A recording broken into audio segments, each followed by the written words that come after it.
Vocês estão me ouvindo bem? Pronto.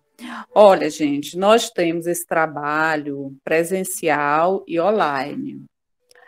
Há casos, né, como esse aqui da Aureni, porque ela mora fora, em outro estado, e infelizmente, ou felizmente, né, não pode estar aqui presencialmente, né, mas uma boa vontade, né, e a disponibilidade dela faz com que a gente possa realizar esse trabalho. Mas nós temos a nossa atividade na Casa Espírita. Hoje, infelizmente, eu não pude estar lá, mas todas as quintas-feiras nós temos a doutrinária, nós temos a sopa, sempre no terceiro domingo de cada mês.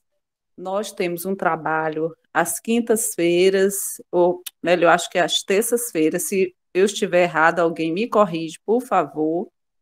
E temos também a doutrinária aos sábados, a partir das 15 horas. E as terças-feiras é a partir das 15, né? Isso, Edna? É o atendimento nas quinta-feira, às 15 horas. Pronto. Atendimento. É porque eu não peguei a cola, viu? Mas é isso aí. Enfim, né? Vamos fazer a nossa prece, que nós já estamos com o tempo corrido, né? Nós vamos ler esse livrinho aqui de mensagem, que é o Vigiai e Orai, e nós abrimos na página falando sobre a perseverança, que é uma mensagem para todos nós. Perseverança é esforço contínuo, sem emoção alguma.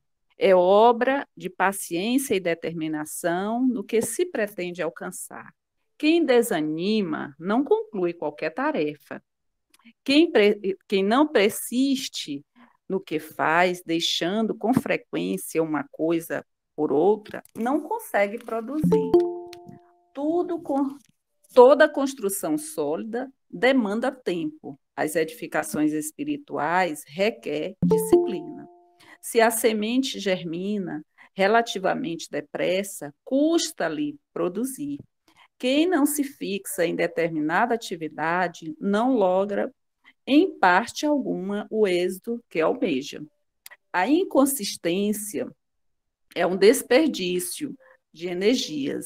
A perseverança é capaz de transformar atividade consideradas de menor importância em tarefa indispensável.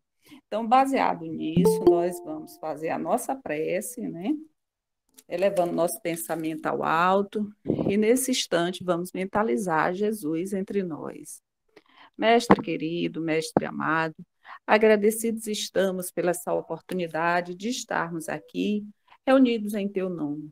Pedimos por todos os encarnados que aqui estão e os desencarnados que aqui vieram, também sedento, com vontade de ouvir, de aprender e de ajudar, né? Então, nós pedimos essa espiritualidade que nos assiste, que nos orienta, que possa permanecer conosco, intuindo a nossa irmã, que ela possa nos falar sobre os tormentos voluntários do capítulo 5 dos bem-aventurados os aflitos, que ela possa passar a sua mensagem de forma que nós possamos absorver e colocar em prática na nossa vida diária. E assim pedimos ao Mestre Jesus e toda a equipe do bem para darmos por iniciado as atividades da noite de hoje. Que assim seja. A palavra é sua, Beniro. Você tem 50 minutos, porque nós já estamos com o tempo estourado, viu? Então vamos lá, né? Se tem 50 minutos, vamos correr. Se Ou faltar minuto, 55. a culpa é da Arlete. Então, como ela já falou, né? A gente vai falar sobre os tormentos voluntários. E para começar, eu queria que a gente visse via dicionário como é que é esse significado de tormento. Tormento é o ato ou efeito de atormentar ou atormentar-se, tortura, padecimento físico, sofrimento, aflição, desdita. Esse é o significado de tormento. Também pode ser desgraça, dor, pena, suplício. Já na questão do voluntário, o que é o significado? Voluntário é feito espontaneamente por vontade própria. espontâneo. Então, a gente já viu aqui que os tormentos, eles são espontâneos, né? Bom, antes de começar propriamente o Evangelho, eu queria que nós ficássemos a pensar em algumas não diria perguntas, mas algumas coisinhas que a gente ouve no dia a dia. Por exemplo, lembrando que aqui eu não estou falando especificamente para ninguém e, digamos, não é que a pessoa vá se sentir ofendida, porque não é o propósito, é só para que nós possamos repensar sobre alguns fatos cotidianos ou mesmo de outros momentos. Por exemplo, alguém já, em algum momento, comeu demais e no outro dia nem sequer conseguia se levantar por conta desse exagero da comida? Outra pergunta. Em algum momento, nós já brigamos com um vizinho, com um familiar, com um namorado ou mesmo algum parente e dissemos, eu morro e não perdoo? Será que em algum momento eu já comprei e vi que nem necessitava daquilo, mas eu fiquei com o cartão de crédito absolutamente sem poder mais comprar nada? Outra coisa, alguma vez a gente, por exemplo, quebrou nossa unha, como a gente diz sempre, né? Fica comendo, mordendo nossa unha, ao ponto de conseguirmos que ela sangre e no outro dia inflamou e ter que ir no médico ou mesmo comprar remédios caríssimos porque fez essa besteira, né, de quebrar, de morder tanto essa unha. Essas são algumas reflexões assim que a gente às vezes não pensa. Será mesmo que eu já fiz tudo isso? Ou fiz mais ainda e nem me lembro do que fiz? Aí aqui nós vamos estudar hoje, como a Arlete falou, né? O capítulo 5, Josi, bem-aventurados os aflitos, tá? No item 23, que o nome é os tormentos voluntários. Eu vou ler devagar, porque esse item, ele é fantástico. Ele traz, assim, coisas excepcionais para que a gente reflita. Vamos lá. Vive o homem incessantemente em busca da felicidade, e também incessantemente lhe foge, porque felicidade sem mescla não se encontra na terra.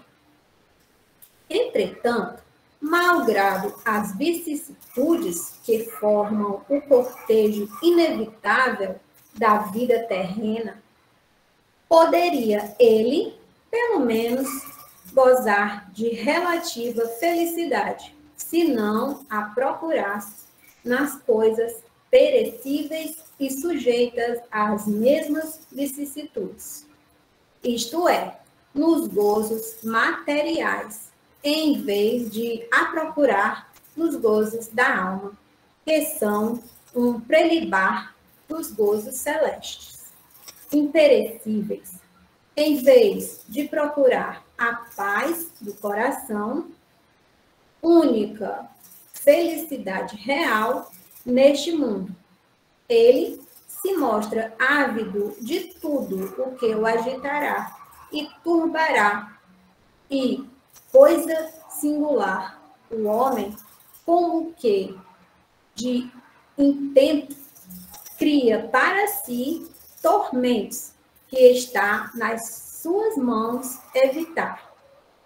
Haverá maiores, ou seja, maiores tormentos do que os que derivam da inveja e do ciúme? Para o invejoso e o ciumento, não há repouso, estão perpetuamente febricitantes. O que não tem e os outros possuem, lhes causa insônias. Dão-lhes vertigem os êxitos de seus rivais. Toda a emulação, para eles, se resume em eclipsar os que lhes estão próximos. Toda a alegria em excitar nos que se lhes assemelham pela insensatez. A raiva do ciúme que os devora. Pobres insensatos, com efeito, que não imaginam sequer que amanhã, talvez, terão de largar todas essas frioleiras cuja cobiça lhes envenena a vida. Não é a eles, de certo, que se aplicam estas palavras. Bem-aventurados os aflitos, pois que serão consolados, visto que as suas preocupações não são aquelas que têm no céu as compensações merecidas, que de tormentos, ao contrário, se poupa aquele que sabe contentar-se com o que tem, que nota sem inveja o que não possui, que não procura parecer mais do que é. Esse é sempre rico, porquanto se olha para baixo de si e não para cima, vê sempre criaturas que têm menos do que ele. É calmo porque não cria para si necessidades quiméricas e não será uma felicidade a calma em meio das tempestades da vida? Esse texto é do Espírito Fenelon, em Lyon, 1860.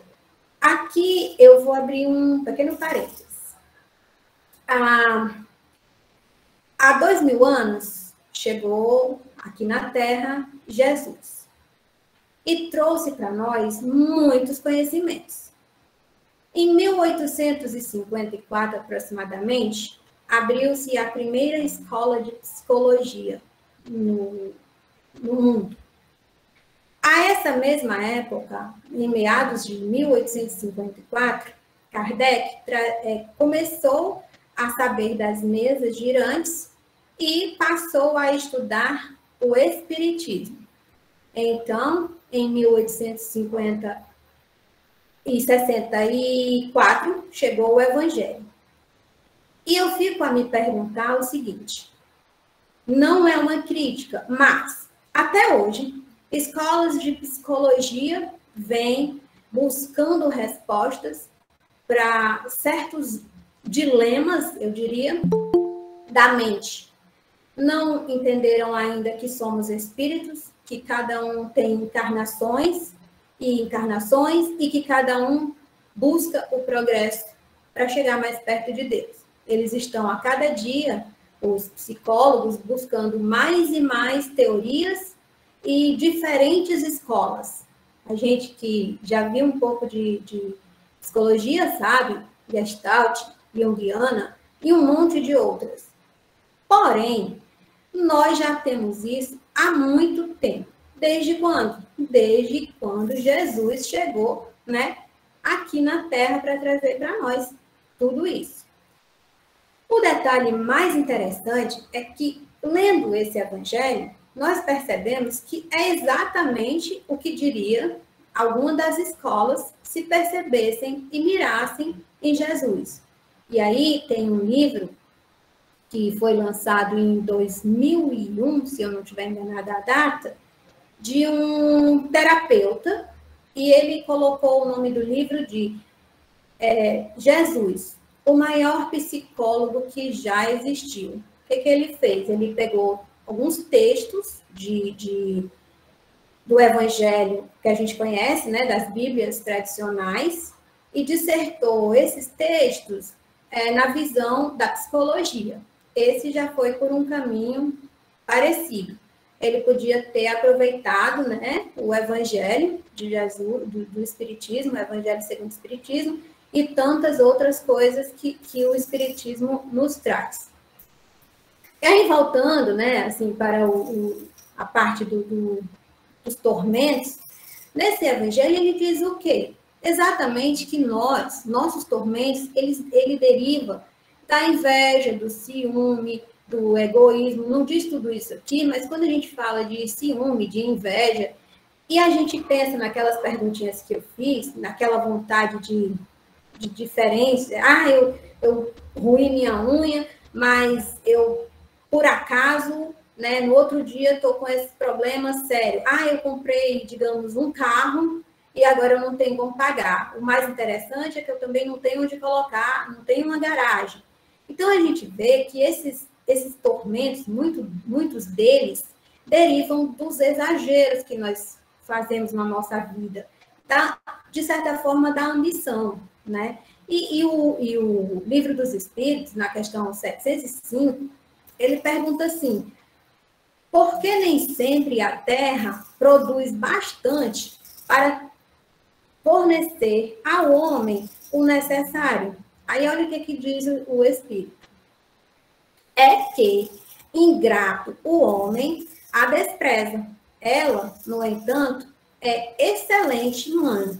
Muitas vezes também ele acusa a natureza do que só é resultado da sua imperícia ou da sua imprevidência.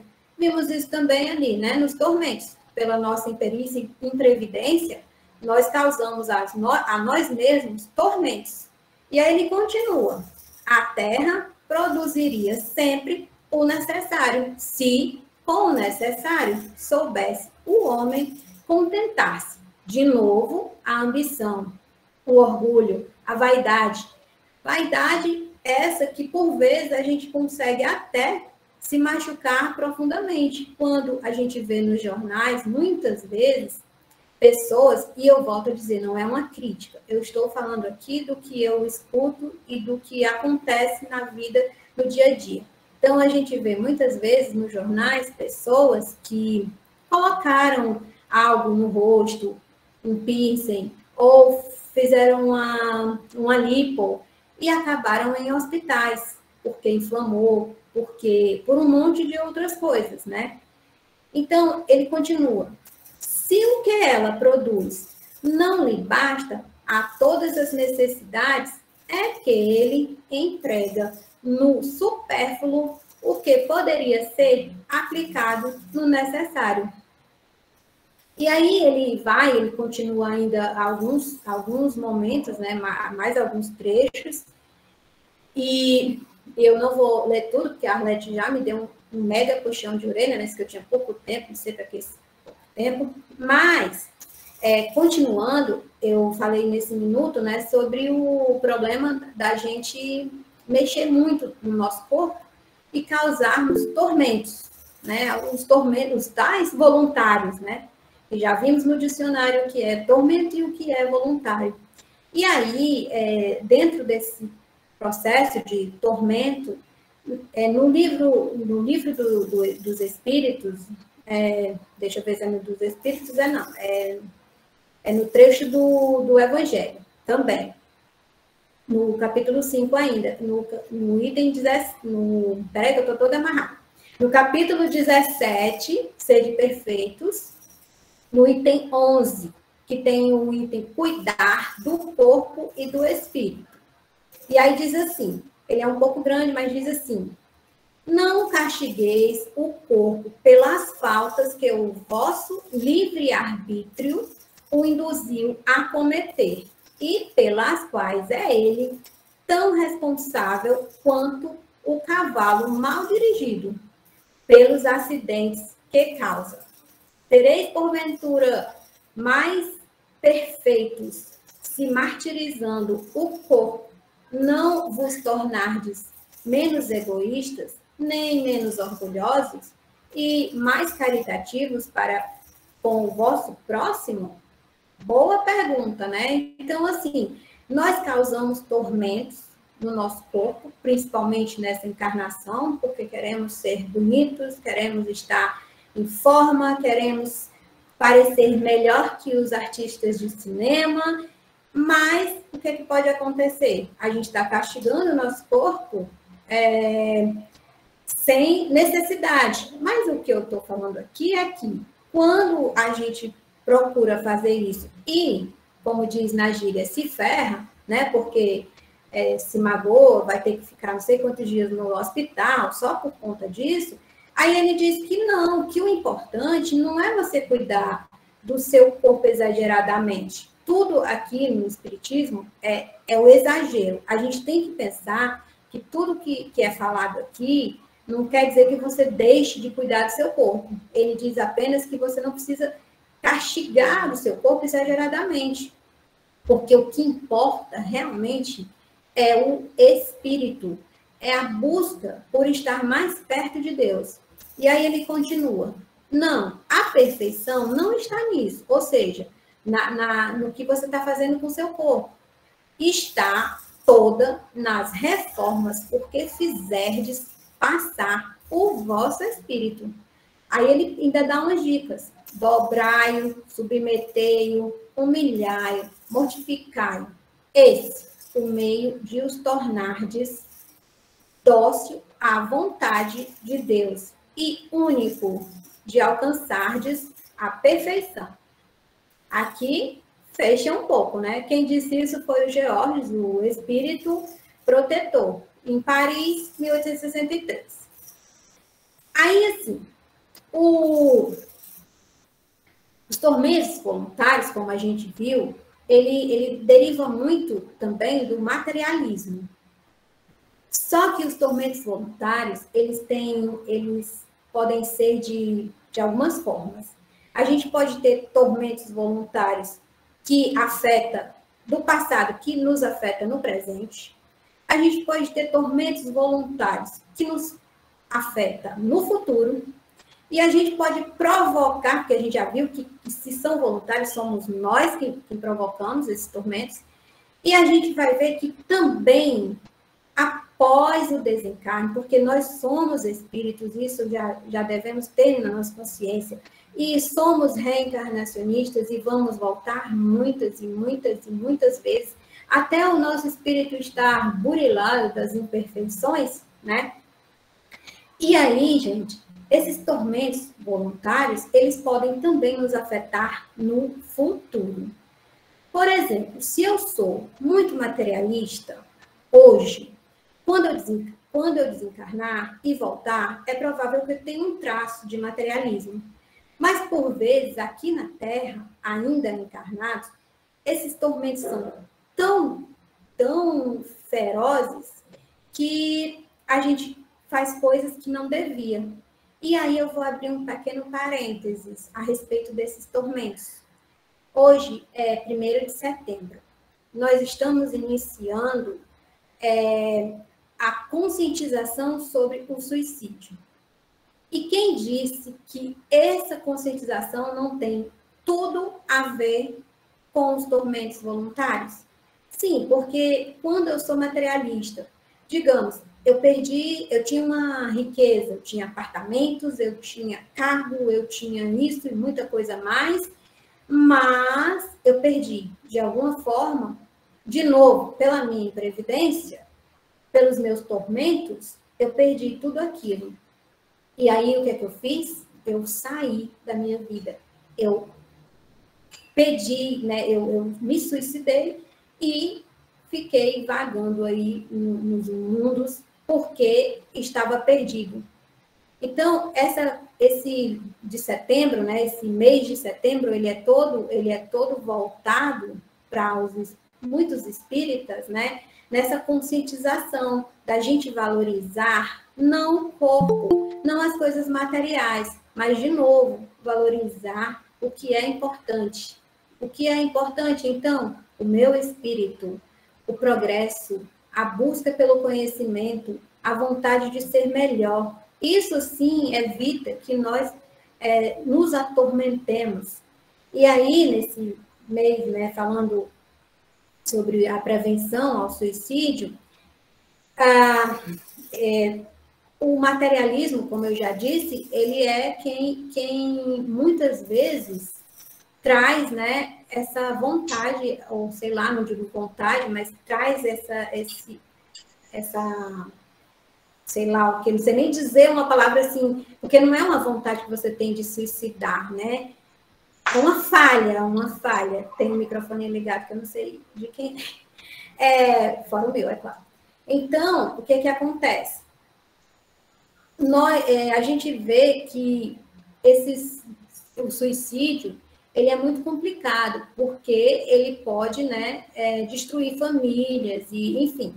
Mas voltando para os tormentos voluntários, e também acerca do suicídio, nós temos no Evangelho segundo o Espiritismo, nós voltaremos ao capítulo 5, no tópico o suicídio e a loucura, diz o seguinte, tem 2 trechos, né, desse item que eu separei, que é assim. A incredulidade, a simples dúvida sobre o futuro, as ideias materialistas, numa palavra, são os maiores incitantes ao suicídio.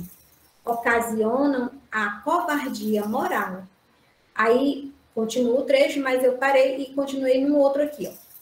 A propagação das doutrinas materialistas é, pois, o veneno que inocula a ideia do suicídio na maioria dos que se suicidam. E os que se constituem apóstolos de semelhantes doutrinas, ou seja, do materialismo, assumem tremenda responsabilidade. Com o Espiritismo, por que com o Espiritismo? Porque o Espiritismo diz, o Espiritismo sabe, o Espiritismo trouxe para nós a realidade de que a morte não acaba com a morte física. Nós somos espíritos e voltaremos quantas vezes for necessário. E aí ele continua. Com o Espiritismo, é impossível a dúvida. Muda o aspecto da vida.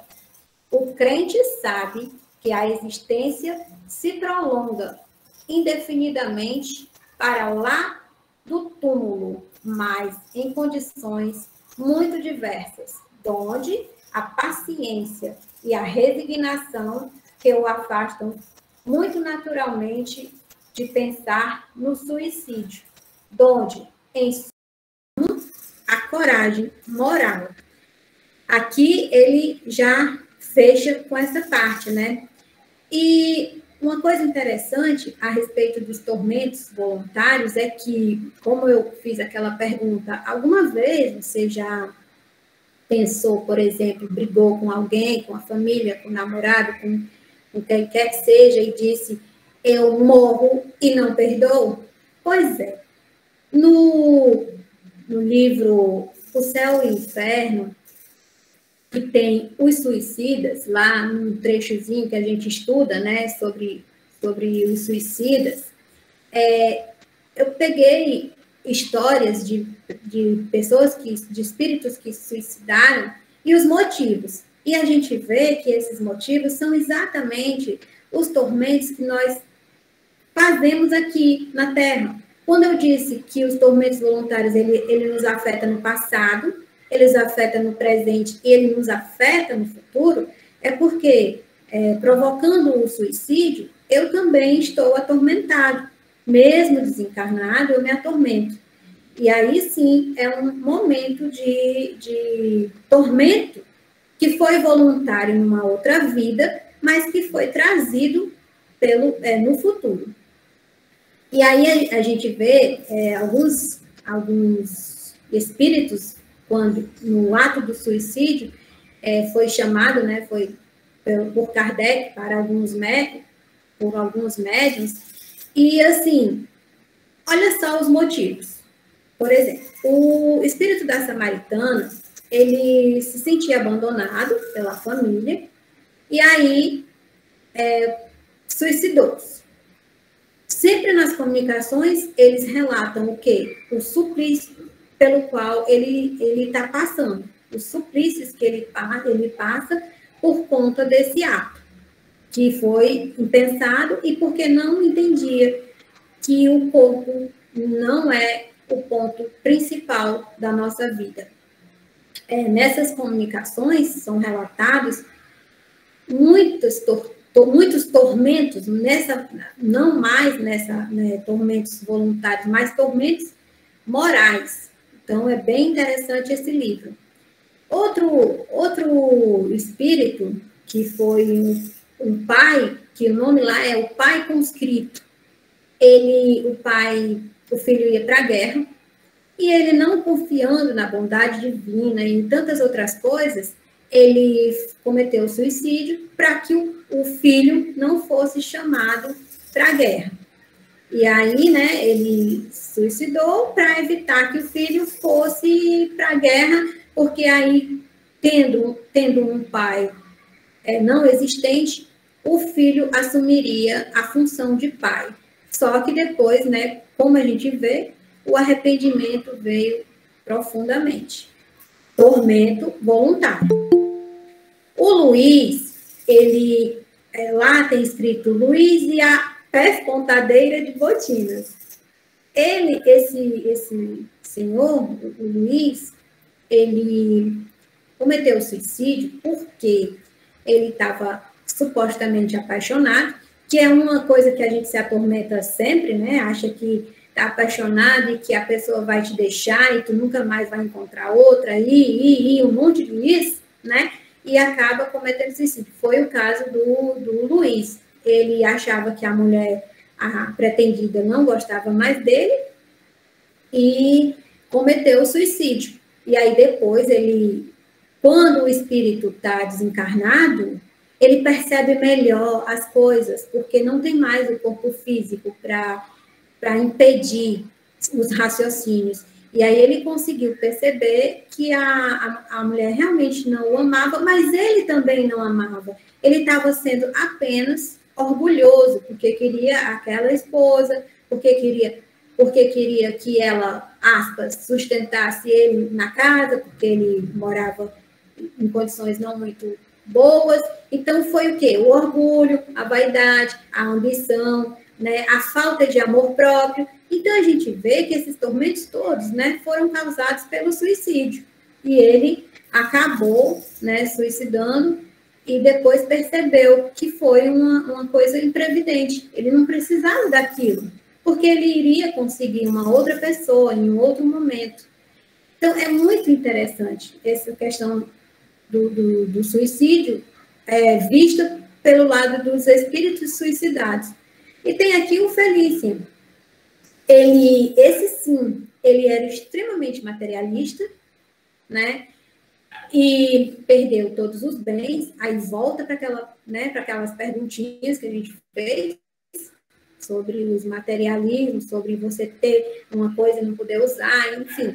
E aí o Felício, ele perdeu os bens materiais, perdeu tudo, e como ele já era idoso, ele sabia que não ia mais conseguir esses bens, mas não queria ficar sem, até porque tinha a vergonha dos familiares, ele ficou com vergonha dos familiares e vergonha também da sociedade. Afinal de contas, a gente reconhecer que falhou, principalmente nessa terra, onde o que importa são as coisas materiais, né? Como ele percebeu que falhou, ele achou que fazendo isso, né, que saindo da vida, ele ia resolver todos os problemas.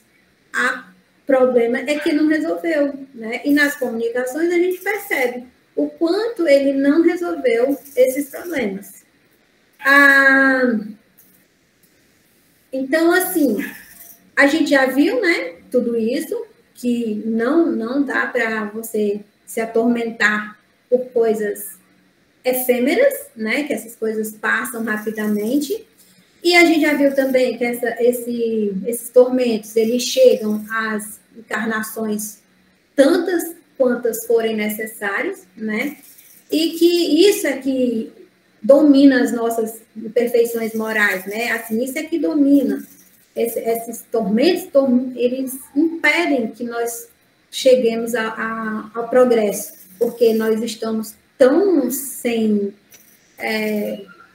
perfeição que a gente não consegue chegar mais perto de Deus. E na pergunta do Livro dos Espíritos, 921, diz assim: concebe-se que o homem será feliz na Terra quando a humanidade estiver transformada. Mas, enquanto isso não acontece, poderá conseguir uma felicidade relativa? E o que é que diz o Espírito? O homem é quase sempre o artífice da sua própria infelicidade. Praticando a lei de Deus, ele pode poupar-se de muitos males e alcançar felicidade tão grande quanto o comporte a sua existência grosseira. O homem que se acha bem compenetrado de seu destino futuro não vê na vida corpórea mais do que uma estação temporária.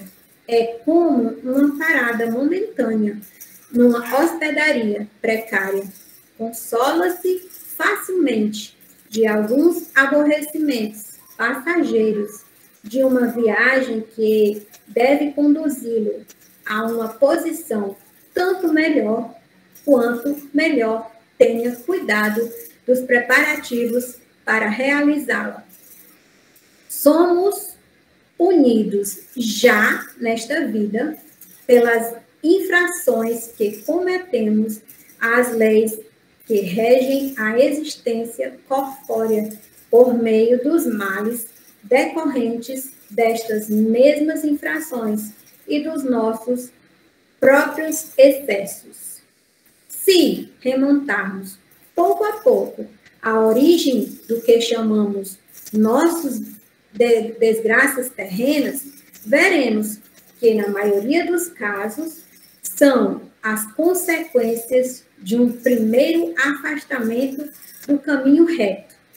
Em virtude desse desvio, enveredamos por outros mal e, em consequência, caímos na desgraça. Lá no Evangelho tem um item que chama a desgraça real. E fala justamente disso, que essas desgraças, né, como a gente já falou, são os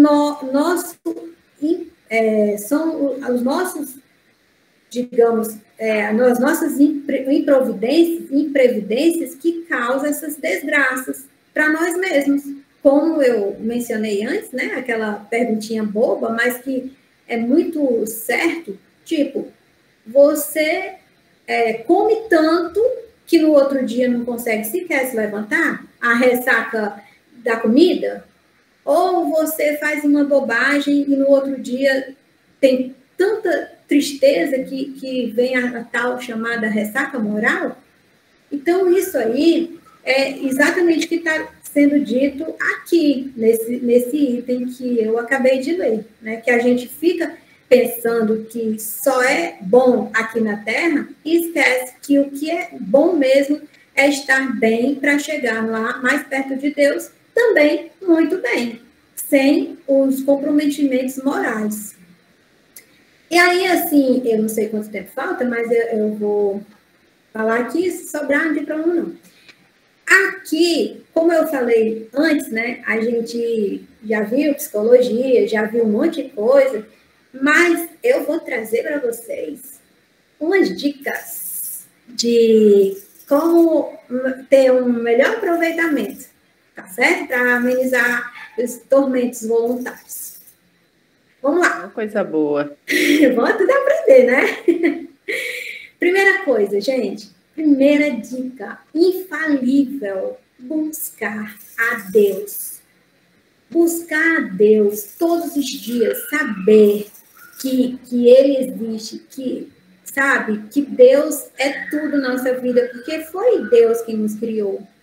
E Ele, além dele ter nos trazido como espíritos, Ele também colocou em nós as leis na nossa consciência. Mas nós que somos tão mergulhados no físico e tão mergulhados no terra a terra que a gente sequer ouve dentro de nós essas leis. Então, que nós possamos perceber essas leis, né, na nossa consciência.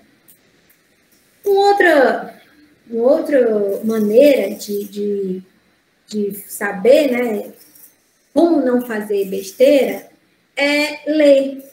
Gente, ler é a coisa mais maravilhosa do mundo. Leia tudo, leia romance, leia fofoca de novela, leia tudo. Gente, a coisa melhor do mundo é você aprender com os outros, com o erro do outro. Você não precisa se atormentar sabendo que a pessoa lá, uma artista lá, fez uma coisa errada e você não quer isso para você. Se você não quer isso para você, mas já viu que pode não fazer, por quê? Porque você leu, você ouviu, você sabe, é muito importante ler.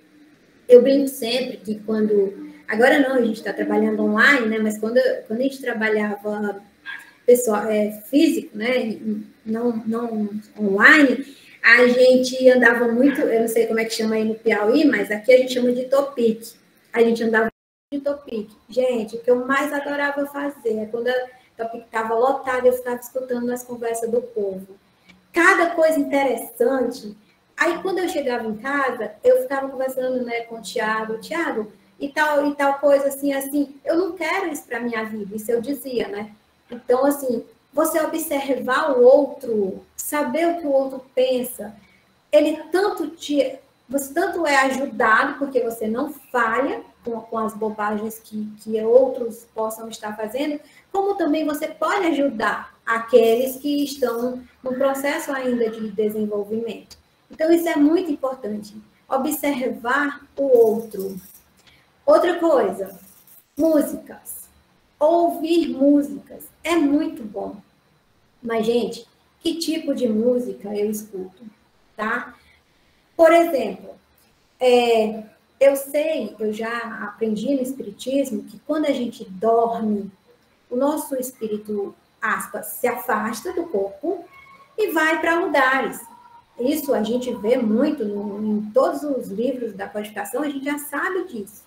Que nós, quando dormimos, a nossa alma se emancipa, dá uma voltinha, e ela vai encontrar. Vai encontrar quem? Os afins, né? Vai encontrar as pessoas que estão mais ligadas a você, seja nessa encarnação, ou seja naquela que a gente conheceu em outro momento. Enfim, nós estamos sempre ligados uns aos outros.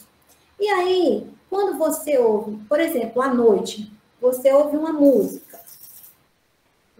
boa, antes de dormir, como é maravilhoso ouvir uma música uma música espírita, uma música católica, uma música evangélica, não importa qual é a música, o que importa é o tipo de música que você está ouvindo.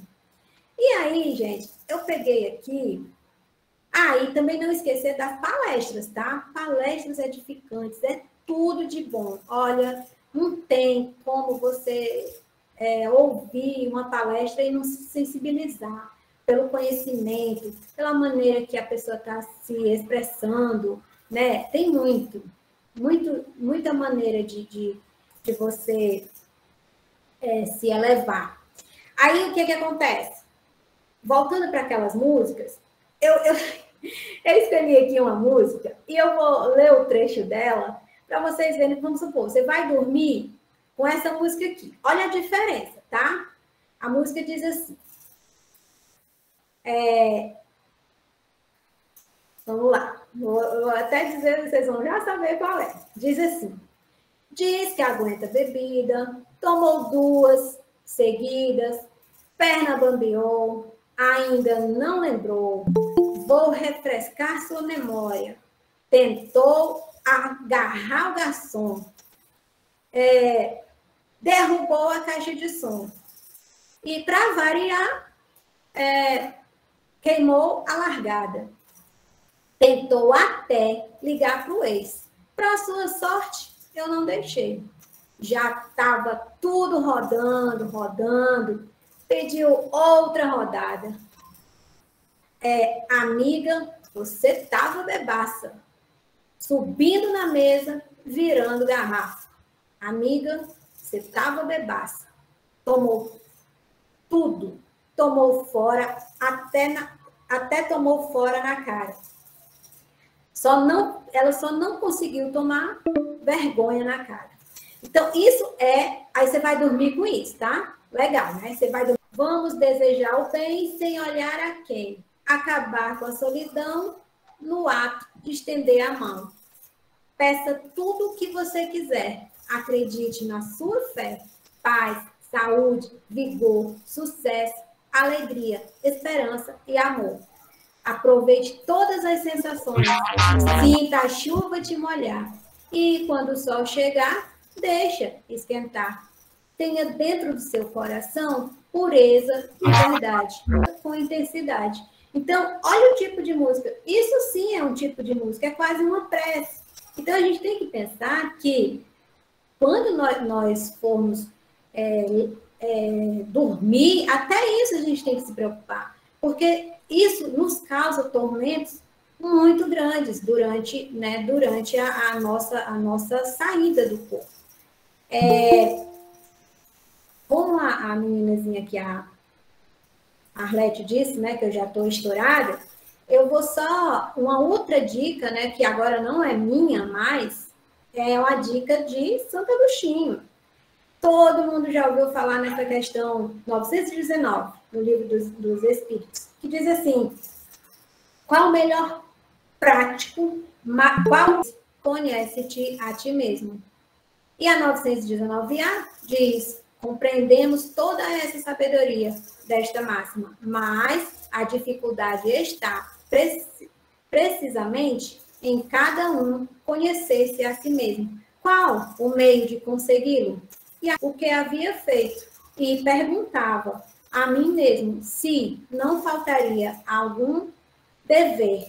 Se ninguém tivera, foi assim que cheguei a me conhecer e a ver o que em mim precisava de reforma. Pronto, ainda tem mais um textinho nesse quesito, mas aqui tudo já mostra para nós que nós sim podemos evitar muitos, muitos e muitos tormentos, tanto nesta vida quanto em outra. E assim eu encerro, né, minha participação, agradecendo a vocês todos que estão aqui, os tormentos voluntários. É isso. Minha amiga, nós só temos a agradecer. Muito obrigada pela sua participação. Você foi muito objetiva, nos ajudou. A gente fica muito feliz sempre com a sua vinda. E ainda frisou a questão do setembro amarelo, né, que já está iniciando agora, a partir de hoje, né, esse tema que muito mexe muito com todos nós, né, e assim, você vai ser sempre bem-vinda. Houve um pequeno problema aqui no finalzinho, mas foi contornado, e a misericórdia divina, os espíritos superiores estão aqui conosco, nos guardando e nos ajudando. Então, vamos fazer a nossa prece final, porque nosso tempo já está estourando. Então, vamos elevar nosso pensamento a Deus, agradecer ao Mestre Jesus.